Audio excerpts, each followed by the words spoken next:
Rankin Bass.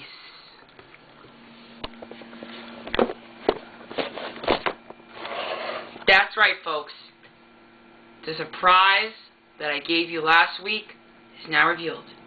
Tonight, I'm reviewing Rankin Bass, the world's most famous production studio that released two of my favorite films, Rudolph the Red-Nosed Reindeer and Frosty the Snowman. I was going to have introductory music, but I thought the logo would be good instead. So, ladies and gentlemen, tonight on Ryan Reviews, we're going to review Rankin Bass. Let's start with its humble beginnings. The company was founded by Arthur Rankin Jr. and Jules Bass in the early 1960s. Originally, Rankin Bass was originally called Videocraft International. The majority of Rankin Bass's work, including all of their Animagic stop-motion pictures, were created in Japan. Throughout the 1960s, the Animagic productions did many famous films like Rudolph the Red-Nosed Reindeer and Frosty the Snowman. Their traditionally cel-animated works were animated by Toei Animation, Crawley Films, and Mushi Production. And since the 1970s, they were animated by the Japanese studio Topcraft, which was formed in 1972 as an offshoot of Toei Animation. In addition to the name that provided the narration for the specials, Rankin Bass has its own company of voice actors. From the studio's early work, this group was based in Toronto, Ontario, where recording was supervised by veteran CBS announcer Bernard Cohen. This group included actors such as Paul Soles, Larry D. Mann, and Paul Klingman. One of the most famous voices was Paul Frees, who provided the voices among many others as the most notable voice for the cast.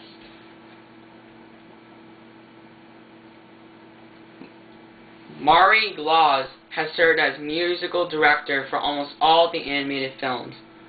Romeo Muller was another consistent contributor, serving as screenwriter for many of Rankin Bass's best-known projects, including Rudolph, Frosty the Snowman, and the Little Drummer Boy. Output.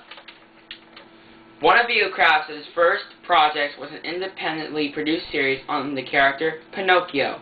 It was done using Animagic, a stop-motion animation process using figures, a process already pioneered by George Pales's Puppetoons and Art Clokey's Gumby and Davy and Goliath.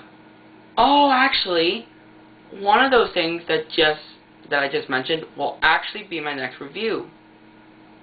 But that will have to be a secret. Rudolph. One of the mainstays of the business was holiday-themed animated specials for airing on American television. In 1964, the company produced a special for NBC and sponsor and later owner of NBC, General Electric. It was a stop-motion animated adaptation of the Johnny Marks' song Rudolph the Red-Nosed Reindeer, which has been made into a cartoon by Dave Fletcher, brother and former partner with Max Fletcher of Fletcher Studios, as a transitional animated short for the Jam Handy Film Company almost 2 decades before. This features Billy May Richards as the voice of the title character. Burl Ives, who is best known for doing Disney films and also known for doing country songs, plays the role of Sam the Snowman, and an original orchestra score was composed by Marks himself. Rudolph became one of the best.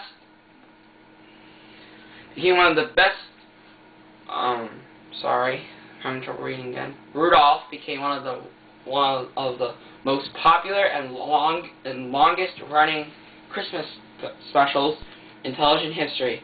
It remained with NBC until around 1972 and currently runs several times during the Christmas season on CBS. The special contains 7 original songs, In 1965, a new song was filmed in replacement of We're a Couple of Misfits, Fame and Fortune. The success of Rudolph led to many other famous Christmas specials, the first of which was The Cricket on the Hearth, introduction of a live-action prologue by Danny Thomas. In 1967, followed by a Thanksgiving special, Mouse on the Mayflower, told by Tennessee Ernie Ford in 1968. Many of their other specials, like Rudolph, were based on popular Christmas songs. 1968 saw Gear Carson provide dramatic narration for The Little Drummer Boy, based on the traditional song and set during the birth of baby Jesus.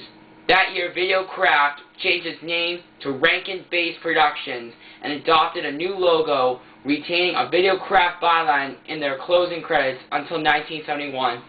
The following year, Jimmy Durant sang and told the story of Frosty the Snowman, with Jack D. Vernon voicing the title character.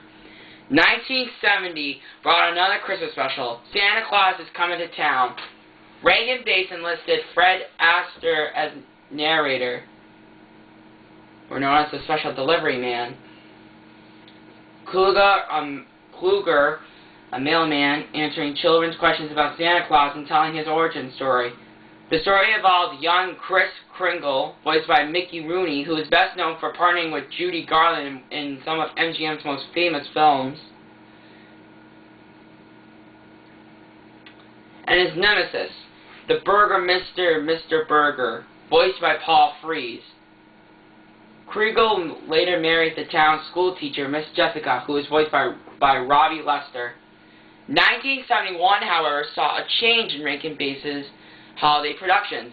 Instead of producing a Christmas special, they did an Easter special instead. And the Easter special they did that year is now one of my favorites. Here Comes Peter Cottontail. Of course, everyone knows that story, and it's actually one of my most famous and favorite films from Rankin Bass Productions. Here Comes Peter Cottontail saw these voices. Narrator, Danny Kaye, Casey Kasman, and whoa, Vincent Price. I didn't know he voiced someone in that cartoon. Like, come on, Vincent is like best in horror films. Oh well. Here Comes Peter Cottontail. It was based not on the title song, but a 1957 novel by Priscilla and Otto Frederick, titled The Easter Bunny That Overslept. In 1977, Fred Astaire returned as mailman narrator Kruger in The Easter Bunny is Coming to Town, telling the tale of Easter Bunny's origins. No holiday specials were produced during 1972 to 1973, but in 1974, Christmas specials for Rankin Bass finally came back with the special The Year Without a Santa Claus, featuring Shirley Booth voicing narrator Mrs. Claus, Mickey Rooney, again voicing something for Rankin Bass, returning as the voice of Santa Claus, and supporting characters Snow Mister and Heat Mister. The Mister brothers are unusual fictional characters in the annals of television. Several of their fans have devoted entire websites for them. It was remade as a poorly received live-action TV movie shown on NBC in 2006. This time starring Delta Burke and John Goodman as Mrs. Claus and Santa, respectively. Throughout the 1970s, Rankin Bass also continued to produce animated sequels to its classic Halloween specials, including a 1979 team-up with Rudolph and Frosty. Among Rankin Bass's original specials was 1975's The First Christmas, the story of the first Christmas snow, featuring the voice of Angela Lansbury as the narrating and singing nun, and the Ivory Berlin Christmas classic, White Christmas. Though only a half-hour long special, it was critically acclaimed, telling the story of a blind shepherd boy who longs to experience Christmas. Unfortunately, by the 1980s, Rankin Bass was in decline. Their final stop-motion Christmas story was The Life and Adventures of Santa Claus. And astonishingly, this is actually a story by none other than the Wonderful Wizard of Oz,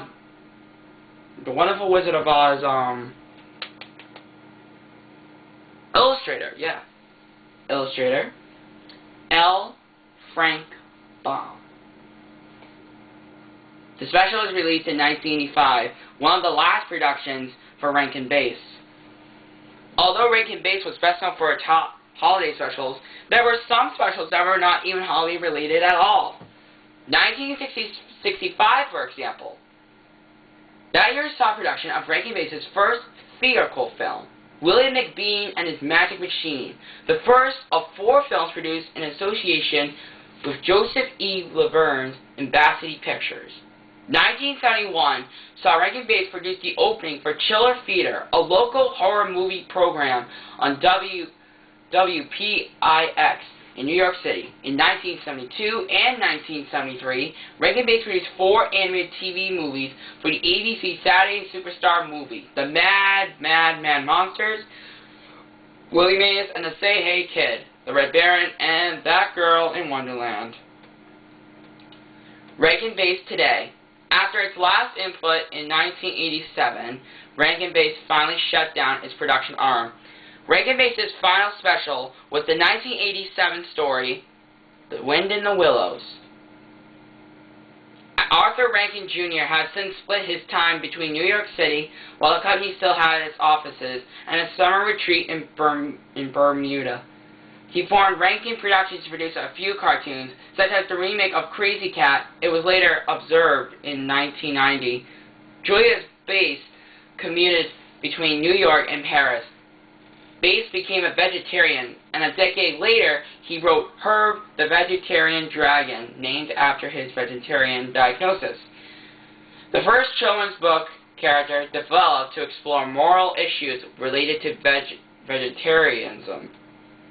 The original story and a follow-up cookbook became bestsellers for independent publishing house Barefoot Books. Although Rankin Bass no longer exists today, the library and rights have gone through many generations. The Rankin Bass library is now in the hands of other companies. General Electric's Tomorrow Entertainment acquired the original Videocraft International in 1971. The pre-1974 library remained under the ownership of GE, and in 1988, Lorne Michaels' production company, Broadway Video, acquired the rights of the pre-1974 Rankin Bass television material from GE. In 1995, Golden Books Family Entertainment and, in turn, became Classic Media, and in 2012, the classic Rankin Bass library was sold once again to its now owners, DreamWorks Animation. The Rankin Bass Vehicle Library is now owned by French production company Studio Canal. 1978 saw Telepictures Corporation acquire all the post-1974 Rankin Bass library. All Rankin Bass material from 1974 to its last cartoon in 1989, with the last, except for the last unicorn, which we'll go to in a minute, are now owned by none other than the Warner Brothers. Though the studio's 1989 acquisition of Lorimer Telepictures and managed by its animation division. In 2008, Jack Frost's 1979 was officially released on DVD after several years of lack licensing to various low-cost distributors. But what happened to its last film, The Last Unicorn? Well, luckily, today, that film is owned by ITV Global Entertainment, with Lionsgate handling video distributors under ITV's license. Also, television rights to the Jackson 5 are owned by CBS Television Distributor, due to being the successor to World Vision Enterprises. Santa Baby, the final Rankin Bass special, is now owned by the Coca-Cola Company. Television rights to most of the Rankin Bass library are now held by these following companies: ABC and ABC Family, with the exceptions of the original Rudolph and Frosty specials, which are held by CBS. Let's review some of the greatest films that were released during this time. Now, what should we start with? Here's a film we can start with. The Wind in the Willows.